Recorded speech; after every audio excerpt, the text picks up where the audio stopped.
Welcome to Donuts, Design, and Debate, the podcast where we discuss and you decide how many coveted donuts a particular design deserves.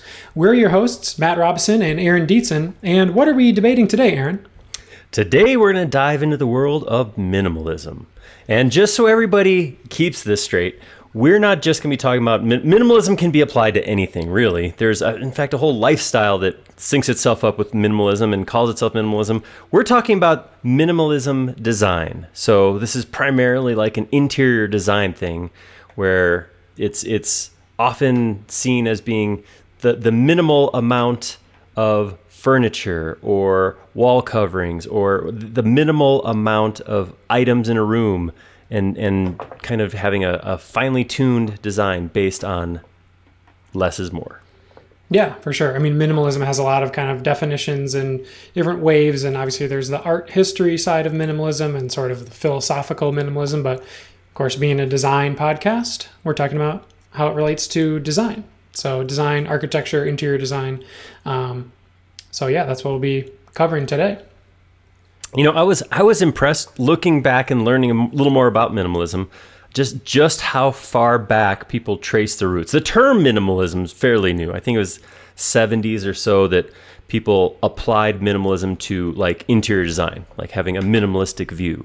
It does get thrown around with product designs. Like you mentioned, art has been referred to as minimalism, just what needs to be there to represent what the artist wants to represent. But when it comes to actual design, it is a newer concept, like a few decades, but it has roots that go way, way back. Yeah, I mean, it's one of these echoes of this similar idea of kind of, simplicity and essentialism and stuff like that. Asceticism in philosophy goes way back. And that's not aestheticism, asceticism, which of course, as we all know, is voluntary abstinence from worldly pleasures. Everybody knows, yes, of course. But that's along the same lines of this kind of thing. You can go 1500s kind of Protestant ideas of, removing any kind of worldly things in the response to like late 1800s capitalism and industrialization and stuff like that. There's kind of a response that's more minimalism. But yeah, so what in your history research, where did you see the first like kind of direct descendant of what we think of as design minimalism?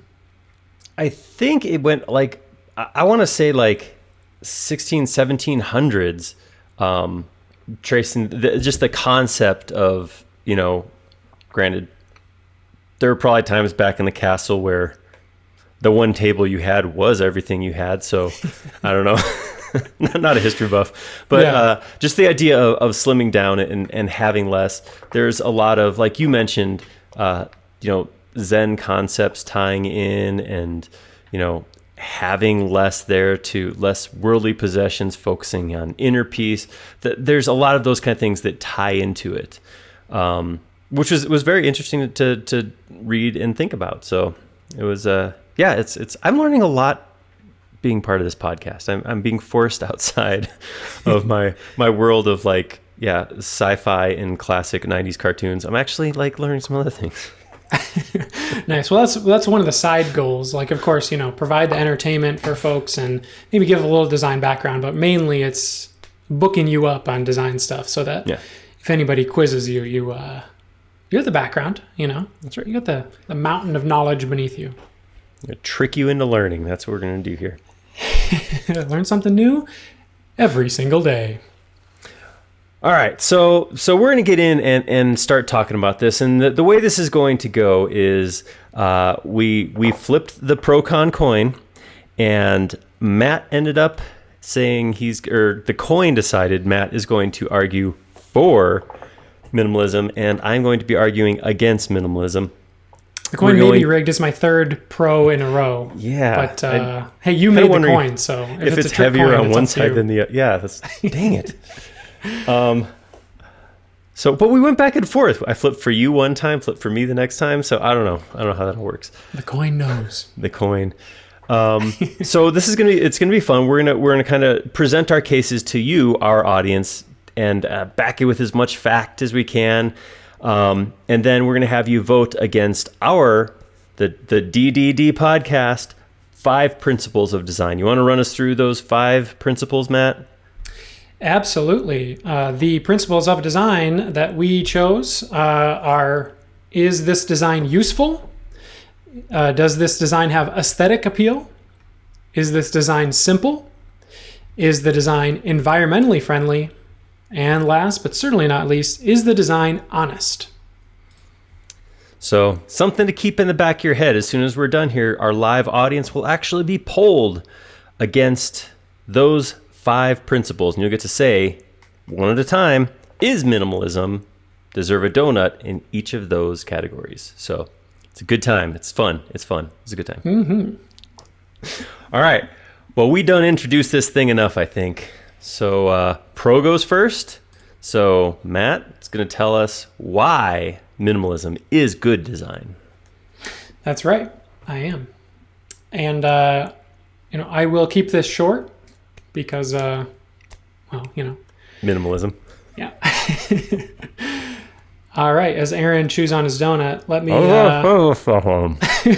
Hey, no interruptions. Okay. Okay. So, less is more. We've probably heard this before. Aaron mentioned it up top, but this saying was popularized by the third and final director of the Bauhaus, Mies van der Rohe, and you might not know this, but the aphorism originally comes from Robert Browning's 1955 poem Andrea del Sarto, but more on that later.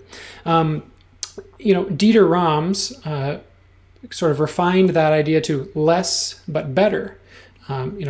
As a design concentrates on the essentials, then it's not burdened with non-essentials. Rams, of course, the designer on whose principles this very show is founded. Now, he didn't just come up with these principles out of nowhere and then act on them.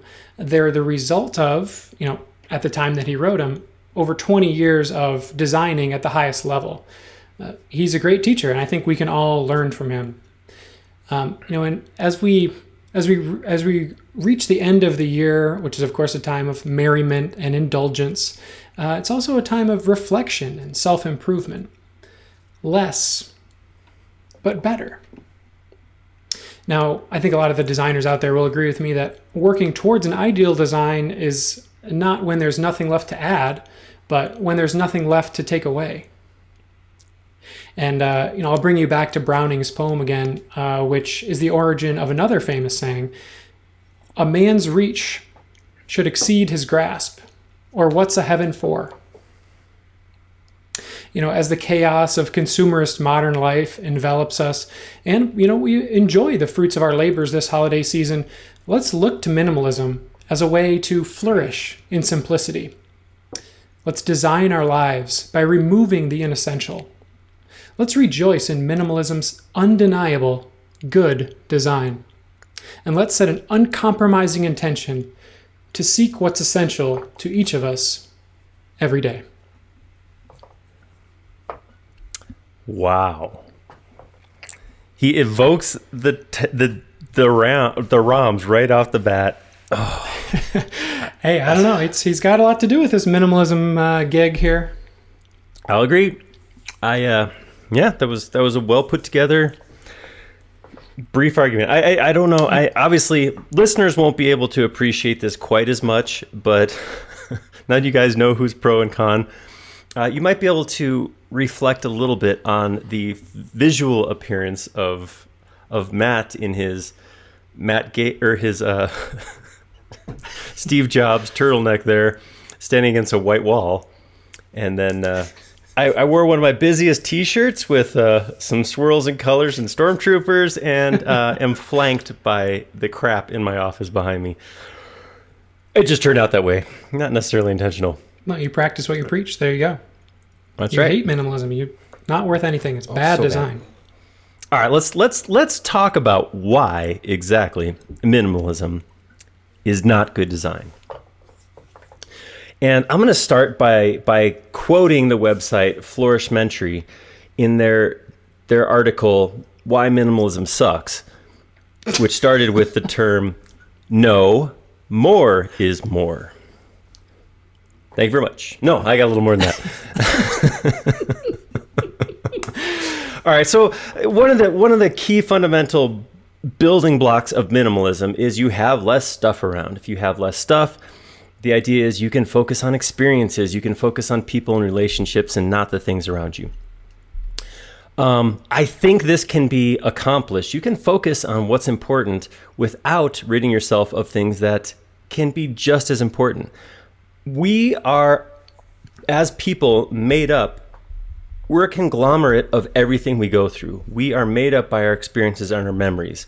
One of the ways that we keep connected to that is by holding on to those memories. And I'm not talking about having, a decorative spoon collection or taxidermy heads on the wall or anything like that. But there's pieces that we take with us that we'd like to have represented around us. So I'm thinking about things like books you've read. The minimalist design, bookshelves are not commonly used. Things like photographs. In our living room, I have at least 8 photos of family, and I like having them there. Minimalism would be nice to have just a flat shelf with maybe one cactus up there, but I like my shelf full of family photos, and it kind of rubs against the minimalism design. One of the things that also gets me, and I read about this in, I closed the tab, but I didn't keep it open, but they were talking about a review of a minimalist design of kitchens. And one of the things you do if you're designing a kitchen minimalism is you keep the countertops empty. You don't have anything in there that's not exactly what you use.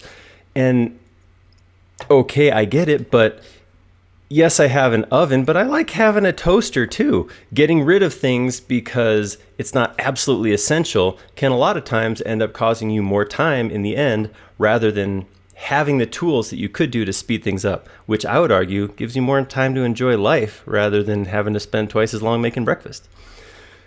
Here's the biggest thing when I think about design is I went through page after page after page of minimalism design.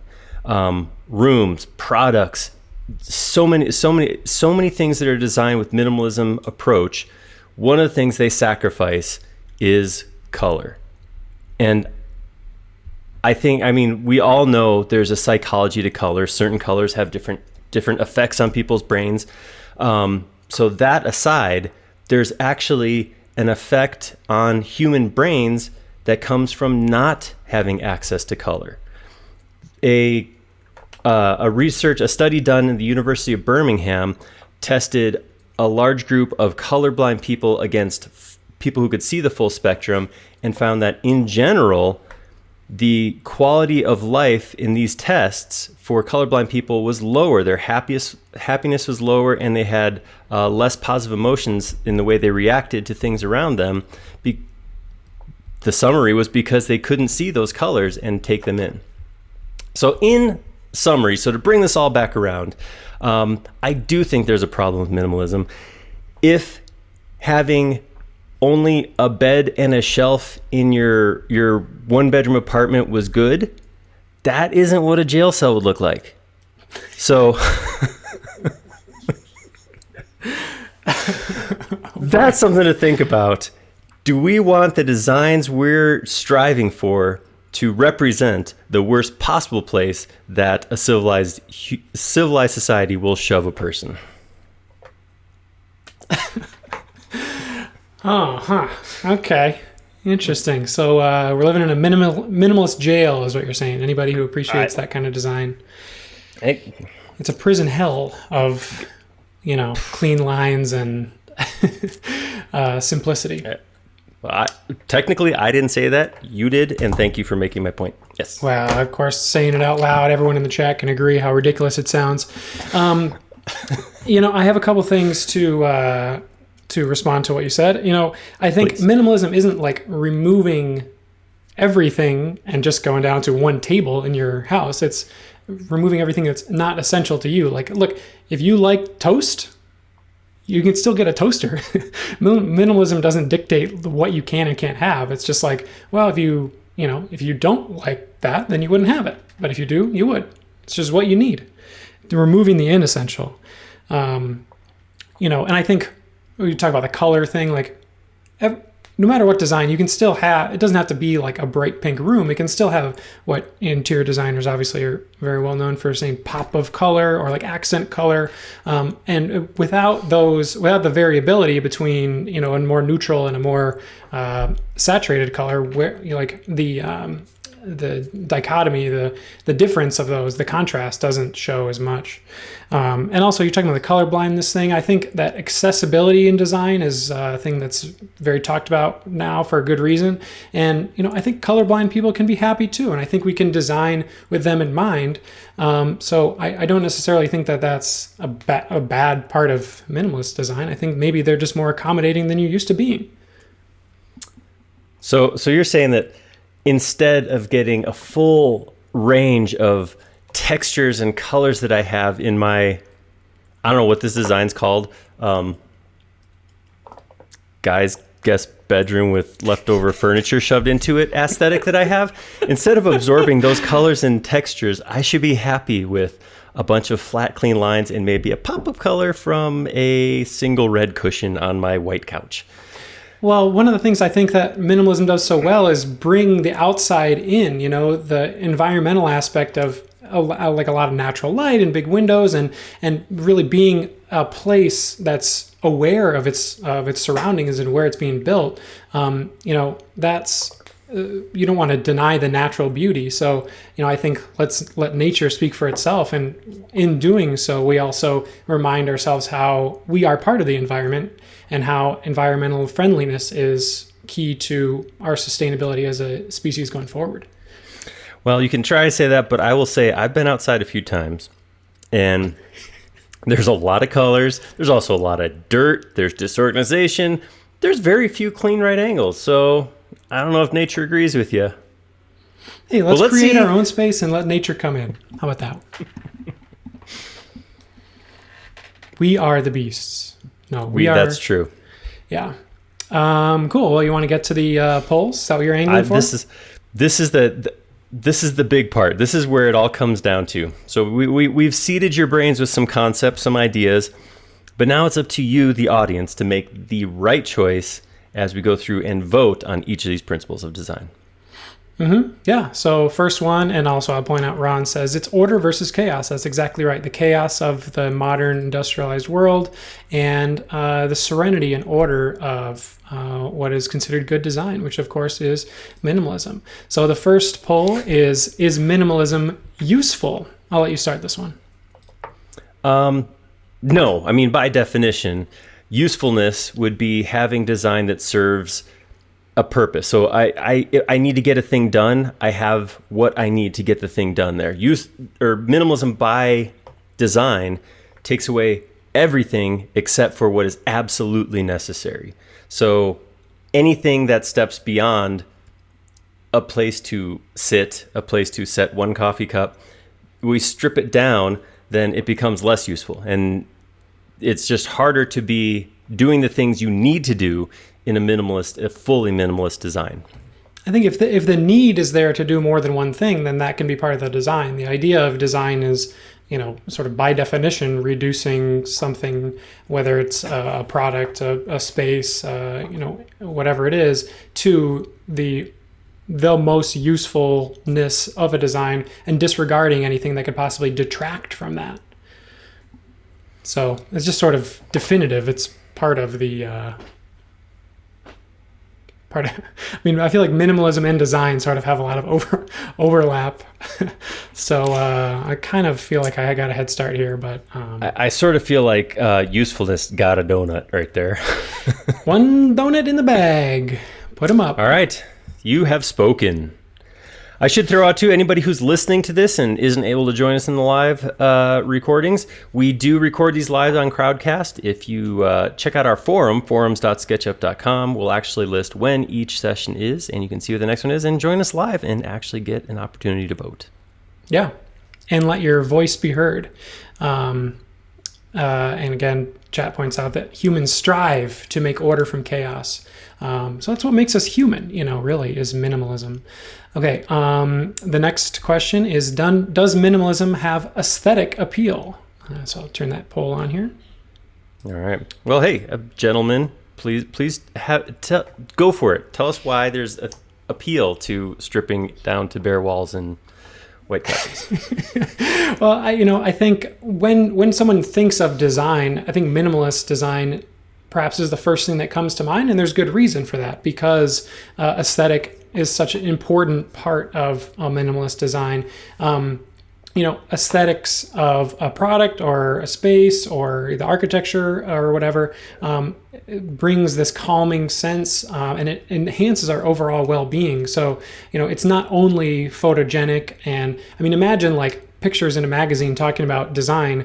There's not clutter around everywhere. It's very clean and aesthetically pleasing, to be frank.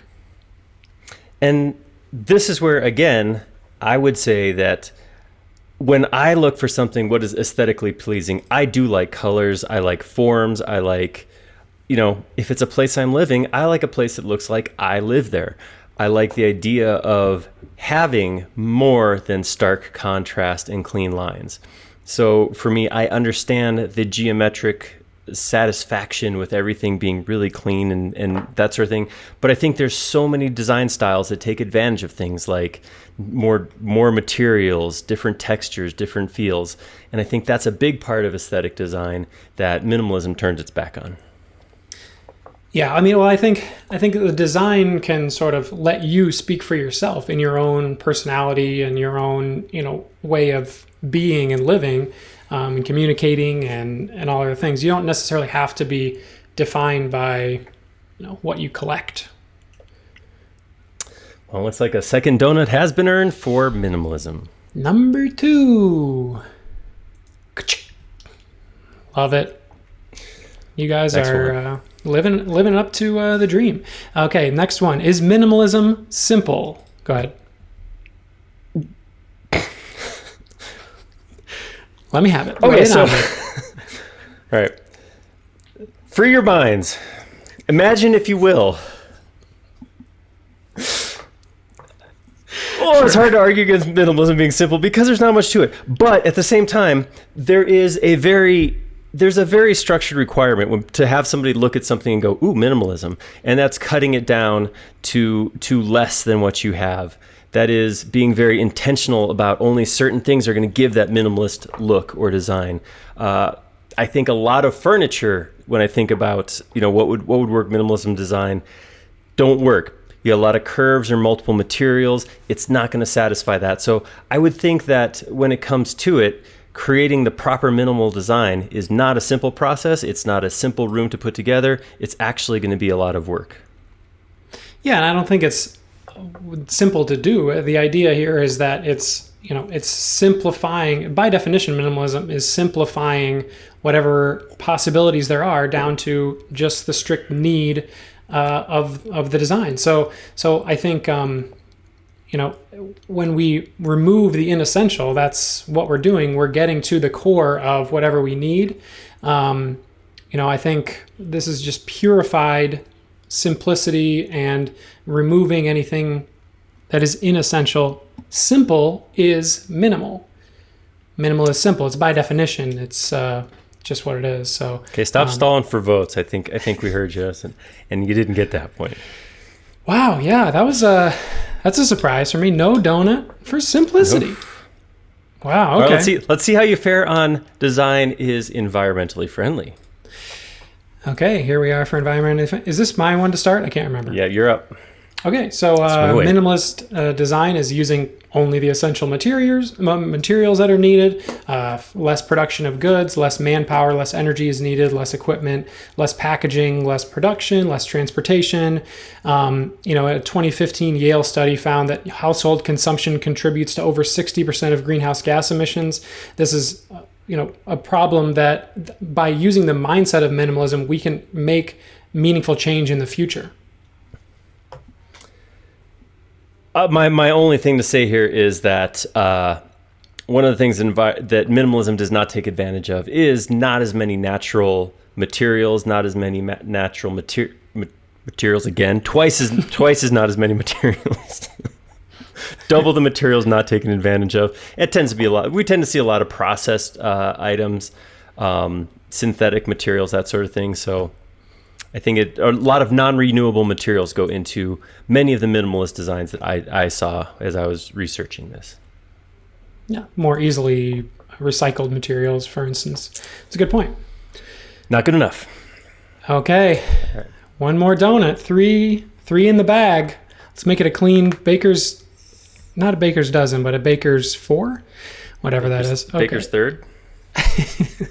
Baker's third sounds good. Okay, last one. Is minimalism honest? Go ahead. No. All right, let's talk about this. This is not the way people want to live. This is not the situation that you want to be in. This, I mean, I'm gonna harken back to the people who were picking on Comic Sans because they thought it was cool. This is, and I don't want to step on anybody's toes, but I see minimalism as design elitism. Like, oh, it doesn't matter if it's functional. Look how clean the lines are. It doesn't matter if it's where I want to spend time in this room. Look how it's all gray and white. It's not honest. It's not where people want to live. It's not where you want to meet. It is designed for design's sake and not taking into account what a person needs in order to take advantage of this design. I mean, minimalism in product design is literally not pretending to, it's only doing what it's designed for. It's not, you said it's sort of to its detriment earlier, like being so honest and only doing what it's designed for makes it, honest in that way. The honesty of the piece, whether it's a product or a space or anything, this is only references what's inside the design itself. I think you bring your own preconceptions to it, but the materials are represented as they are. The lines are represented as they are. Everything's here. It's what it is, and it's the most honest design it could possibly be. So that's how I personally feel about it. No, we're stalling. You finished. It's a no. Oh, man. Okay. Well, all right, we have it. Final voting is done. Woo. Minimalism, wow. 3 out of 5 donuts. 3 donuts for minimalism. I thought this could have run the Grand Slam. Go for 5 out of 5, but didn't happen. Chat said differently. And hey, I have to disagree with you, but I respect your opinion. Appreciate that's right. it. When that's why we're not allowed to vote. You didn't vote, did you? No, I did not. But wait, okay. Did you? No, I did not. I was tempted. I was tempted on that last one to just click it, just to keep you that half donut. Yeah. Oh, but I honored it. I did not vote. Well, that is interesting because I will say that again, as I was reading through it, minimalism as a design concept is very, very popular, and I of course referred to the 100% full-blown minimalism where people sit in concrete rooms with like one chair and minimalist design.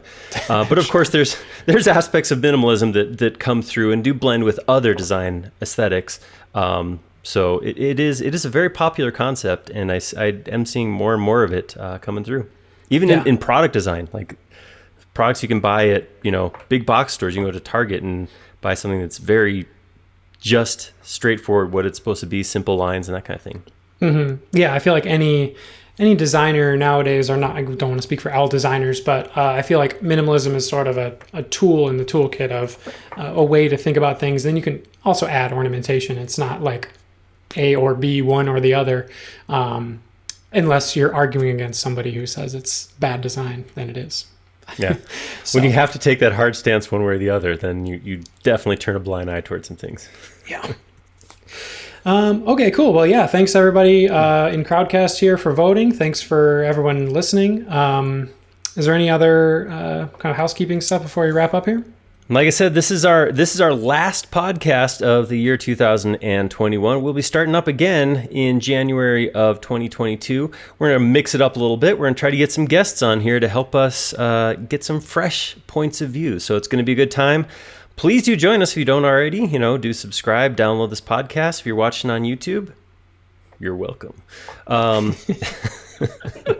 And please do join us for the next time we have a live recording, because your vote counts. Yeah, absolutely. Wouldn't be here without you. So That's right. thanks to you. And yeah, join us in the future. And Happy New Year, I suppose. Less is more for me. So That's a lie. More is more. See you next year.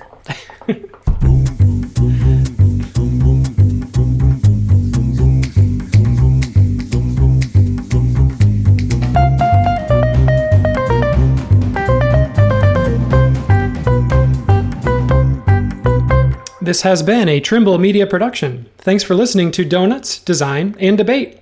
If you have an opinion about our topic today, or if you have an idea for a future debate, we'd love to hear from you. Send us an email at donuts@trimble.com. Don't forget to rate and review the show. It really helps us out. Thanks again for tuning in, and take care.